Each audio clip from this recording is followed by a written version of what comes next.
Ladies and gentlemen, please put your hands together and welcome amidst us a leader who's having a maximum impact on the growth trajectory of communications, electronics, IT industries in India. Good evening, sir. Very, very warm welcome. We have with us Mr. Ashwini Vaishnaw, Union Minister of Railways, Communications, Electronics and IT. Sir, you are at the Business Standard Mathan, and we'd like to thank you very much for taking the time out and joining us here. May I request Editor, Business Standard, Shailesh Jopal, to kindly welcome Honorable Union Minister.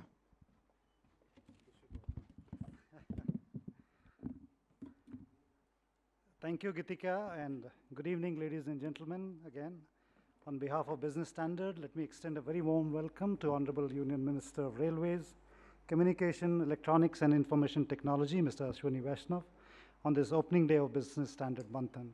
I'll just take a prelude because you're coming in late, late in the sense not late, late for the day. Starting this year, we are embarking on a year-long journey of celebrating 50 years of Business Standard, which is one of India's most respected business dailies.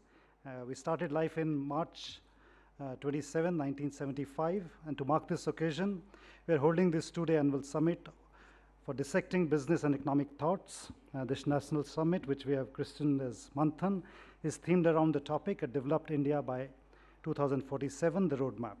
We hope Manthan will provide a forum for policymakers, government decision makers, and industry leaders to deliberate on major economic, business, and strategic policy options and challenges that face the Indian economy and the many sectors that have the potential to drive the country's economic growth. Honorable Minister, we are indeed grateful for you for agreeing to be here with us today, despite your demanding schedule amidst the busy election season. Mr. Vaishnaw needs no introduction. Like I've already told you, is the Union Minister for Railways, Communication, Electronics and Information Technology. Mr. Vaishnaw is a former IS officer from the Odisha cadre. He has served the people of Sundargarh, Balasore, Cuttack, and Goa. He earned his Master's in Technology from IIT Kanpur and an MBA from Wharton. He brings a combination of skills in technology, finance, and its application to weakest sections of the society. Mr. Vaishnaw firmly believes in the philosophy of Antodaya that is transforming the lives of the marginalized sections of the society. During his current tenure as Union Minister of Railways, Communication, Electronics and Information Technology, he oversaw the resolution of many tricky policy issues in his domain, from the innovative solution for the adjusted gross revenue areas in the telecom sector to the successful launch of the ambitious India Semiconductor Mission. Many thanks, sir, for agreeing to be with us here, and look forward to your fireside chat with my colleague. May I now invite Ms. Nivedita Mookerji, Business Standard's Executive Editor, to join the Minister on stage to start the fireside chat. Nivedita, over to you, please. Thank you.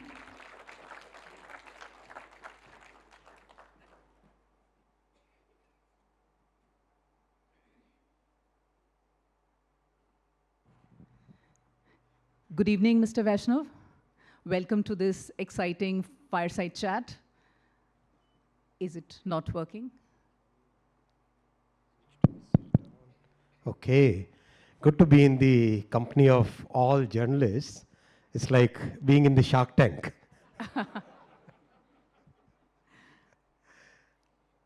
So I'll begin by asking a question which is related to the theme of our summit, which is Developed India at 2047. So you oversee sectors which are always in news. And even for Developed India at 2047, everyone is looking up to technology and how technology will drive us up there. What are your thoughts? You know, how can technology and, related... See, the core of our thought process of Prime Minister Modi's vision, the core is the citizen. The entire vision of Vikasit Bharat, Developed India, that is basically woven around how we can bring a sustainable, a major transformative change in our citizens' lives. That's the fundamental point. Talk about people in the lower income groups. How can we make sure that people's incomes increase, make sure that poverty is eradicated fully, make sure that people living even with modest income, they have opportunities which are available to people with higher income. Look at the people in the middle class today. How can the middle class families, how can they have a very sustainable growth, a proper health coverage, a good education opportunities, good employment opportunities, making sure that every middle class family is kind of assured about having a good quality home. That's the fundamental thought. How that thought will be realized will require lots of policy interventions, lots of investments, lots of use of technology, lots of re-engineering our government processes, and lots of focus on making sure that the potential of each and every citizen is realized. That's the fundamental thought process. That's the way we are moving. I don't think it is purely about technology or purely about one thing or other. It's more about, it's a very holistic thought about how do we actually uplift our society. Do you have any thoughts on the first 100 days, if you come back as IT and Telecom Minister? See, our government works in continuity. For the last 10 years, there has been a very significant, very good continuity, very clear thought process, where whatever any ministry does is basically reflected in the overall thought process of the government. We call it whole of the government approach, and we want to call it the whole of the nation approach, right? So, for example, let's say talk of telecom. The telecom facilities which are available to, let's say, somebody in Delhi should exactly be available to somebody in Chhattisgarh, somebody in Odisha, to a family living in Northeast, to a family living in the remote parts of Andhra Pradesh. That's the thinking. Thinking is very inclusive growth. Our entire thinking, our entire thought process is very inclusive growth, and no family left behind as far as the basic amenities, the basic facilities, the opportunities are concerned, right? Same is the case of railways, right? For example, the Vande Bharat train. This entire train has kind of been accepted very well by the people, and that is something which is in continuation from almost 2017. 2017 is when the program started. 2019 is when the first train rolled out. So it's a continuation of most of the stuff that we are doing. So in the first 100 days of Modi government, the focus will be on continuity as well as change. So in that sense, it's going to be change with continuity, as in building upon the foundation that has been created in the last 10 years. Our Prime Minister will take many big decisions which basically set the foundation for the next 5 years. And the next 5 years will set the foundation for Viksit Bharat. That's the overall thinking process. We have a very good legacy of 10 years and a roadmap for next 25 years. Anything that you have top of the mind that has been left unfinished and you think that this is the first thing that I have to do? See, the 10 years have been a period of laying a very solid foundation, very well thought through reforms, lots of people-oriented policies, lot of empowerment-oriented policies. A focus in change in the way people think, way our citizens think, that has been brought out. For example, removing whatever we have, all the colonial things in our life, we must get rid of that, right? For example, using Shivaji's emblem in Navy, right? I mean, that's something which is a matter of pride for me personally and for millions of our citizens. That kind of thinking has already happened now. So time to now start building upon this. And when we build a nation, nations are built brick by brick, layer by layer. That's the way nations are built. Generation by generation, we have to sacrifice. I think most of us sitting in this hall, we are the ones who will see one of the finest periods of Indian history in the coming 25 years, because our Prime Minister has laid a very clearly thought through vision. And in building this vision, Modi ji has taken inputs from more than 15 lakh people across the country, across different sections, across different income sections, across different language speakers. So such a broad consultation has happened, such a deep consultation has happened. So our first 100 years in the new government will be building upon that. Mr. Vaishnaw, related to your work in electronics manufacturing and starting semiconductor facilities in a big way, we've made major strides. But there is competition from other countries. So what is the competitive advantage that you see in those areas? That's a very good question, I would say. See, the semiconductor industry globally is about $750 billion or $700 billion. Depends upon how at what point of time we calculate. This industry is going to be double this size in the coming 7 years, 6 to 7 years. A $1 trillion+ industry globally will require something like 900,000 more talented persons. Our biggest competitive advantage is basically three. There are three advantages. First, we are the talent nation for semiconductors. I'll give examples to prove this point. Close to 1/3 of all talent in semiconductors is in India. Most complex chips, the most complex chips are actually designed in India. From conceptualizing a new chip product to actually making it ready for manufacturing, correct? Designing it, validating the design, making sure that the design elements are matching the manufacturing process, then taking it to the manufacturing level, what we call ready to manufacture, ready to fab. So that kind of entire value chain is available in India. That's first biggest competitive advantage. The second biggest competitive advantage that we have is we are a country which has taken big strides in having clean energy. So for our level of per capita income, today the world is actually amazed that we have close to 42% of our power generation capacity. 42% of our power generation capacity is green power generation capacity. That's a very big thing. And today the entire world is looking for more and more products where the manufacturing process is green. So we have a very big advantage in that. Third, we have a very large chemical and gas handling ecosystem in a place called Dahej in Gujarat, where practically every possible chemical that we have heard in our life would be handled there, is already handled there. It is among the top few chemical ecosystems in the entire world. These three advantages are super competitive advantages.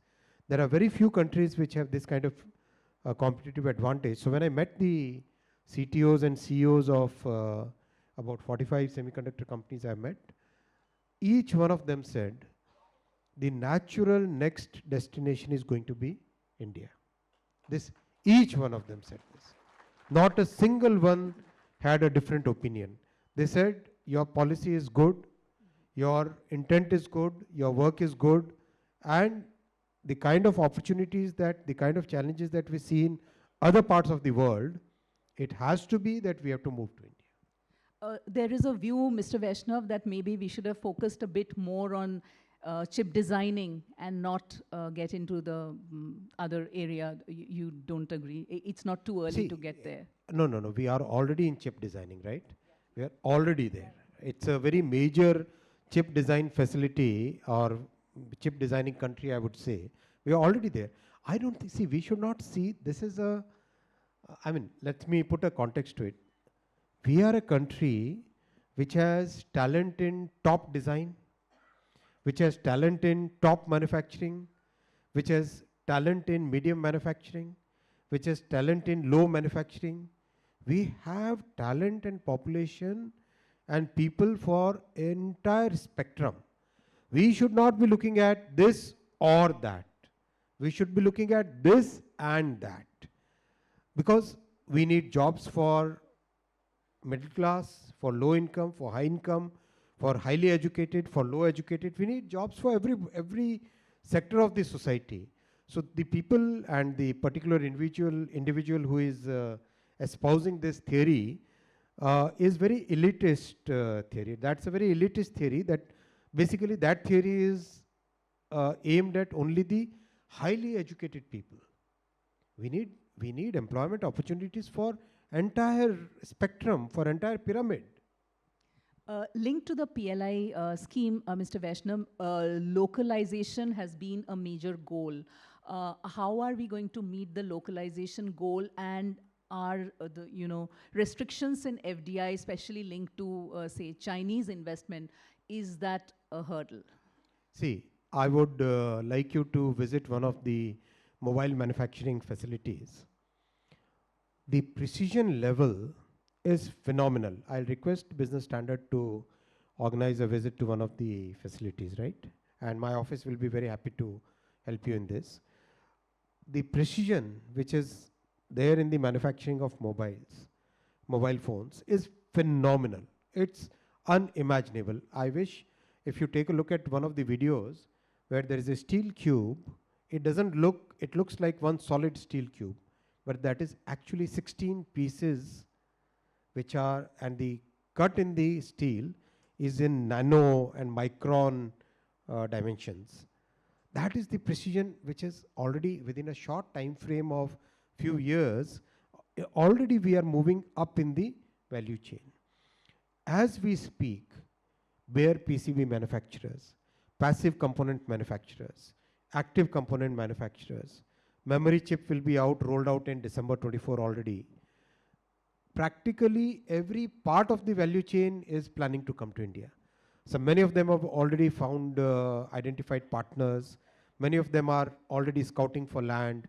Many of them have already set up their facilities.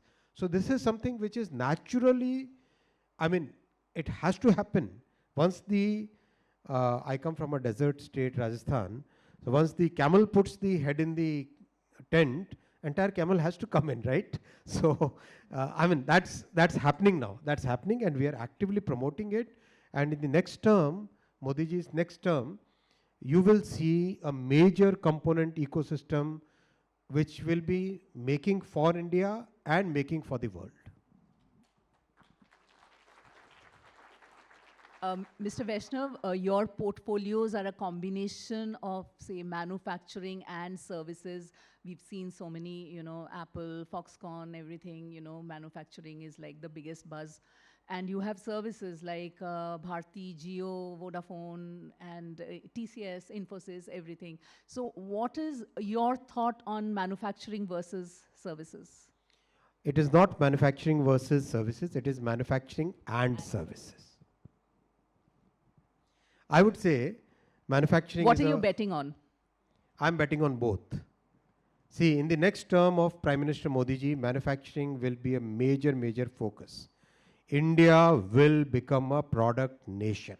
Mark my words, India will become a product nation. And many of these products will be coming from sectors which are deep tech sectors, which are going to affect every citizen's life. Starting, you have seen the example of toy making, right?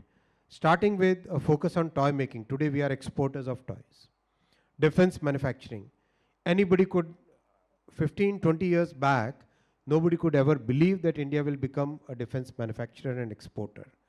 10 years back, nobody could believe that India will become a telecom equipment manufacturer and exporter. Today, our Indian designed and manufactured, made in India radio equipment, very complex equipment. They are actually being installed in US, in Europe, many parts of the developed world. So that pace, that phenomenon has already happened. We will also continue our lead in services, and will actually enhance our lead in services. We'll create a major policy framework for the GCCs which are set up here and build on that strength. So I would say manufacturing and services, because both of them are hugely employment generating. Today manufacturing is about 3 crore employment in a country. In next 5 years, definitely it will be double of that. Globally, we are seeing a lot of action, global regulatory action vis-a-vis big tech. Are there any lessons to be learned for India from there? So the big tech and especially the social media context, we must understand that the entire context has changed.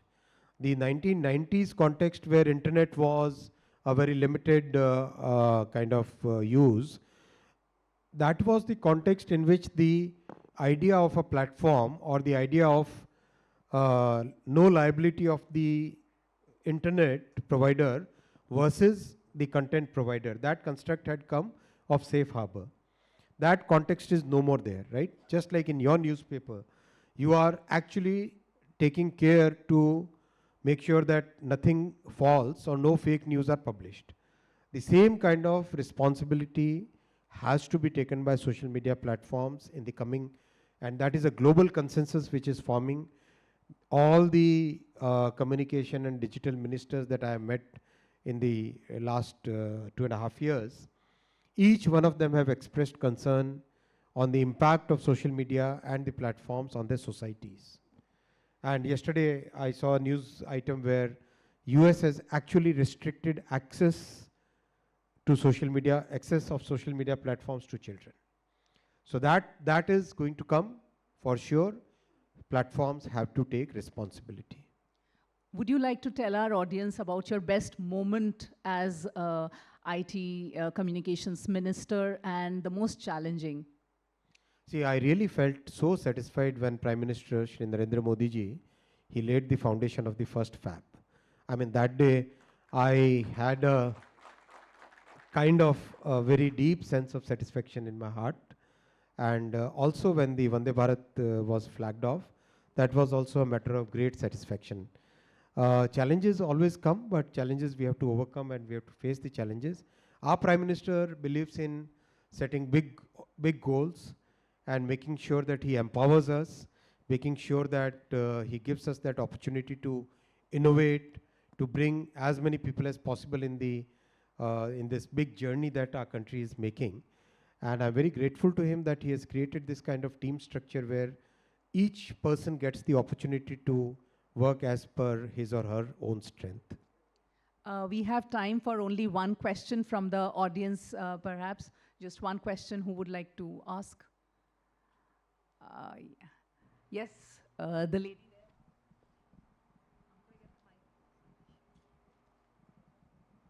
there. Surajit Dada is not asking any questions.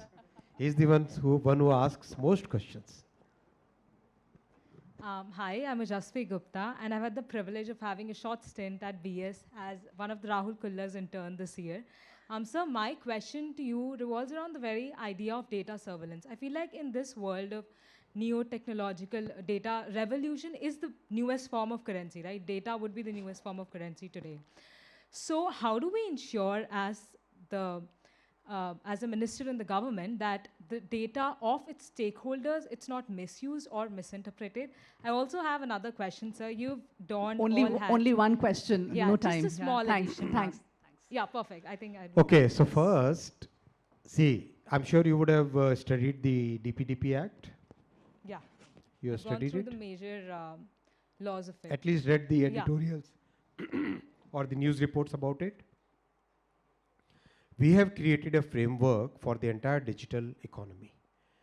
This framework will basically have 4 components. 2 components are horizontal. So Data Protection Act, basically DPDP Act, that is an horizontal construct which affects every sector.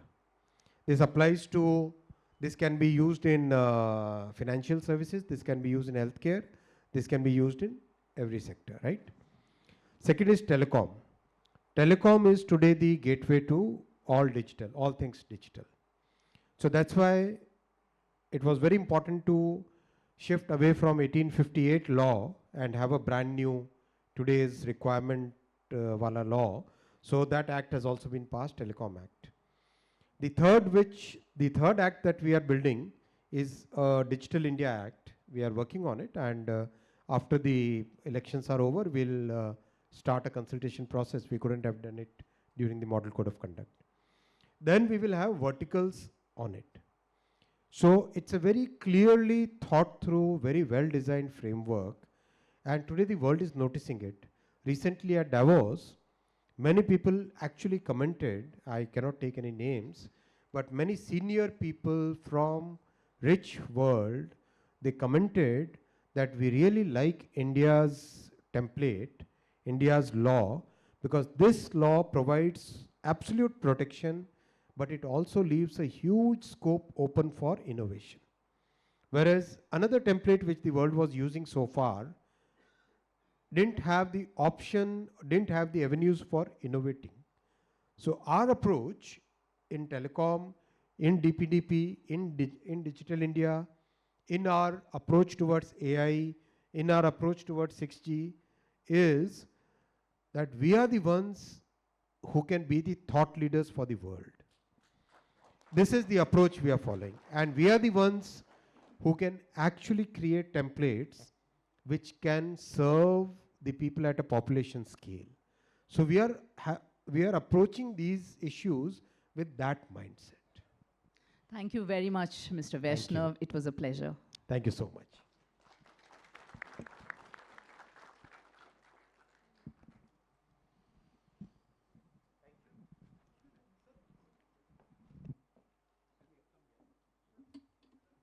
Sir, we request you to please join us for a group photograph. Thank you.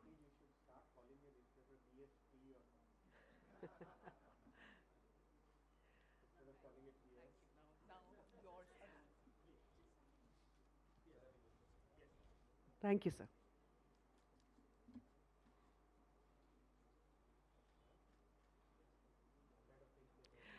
Thank you very, very much, Honorable Minister, for your time. Ladies and gentlemen, let's put our hands together and thank him for his time and the valuable insights that he's shared with us here.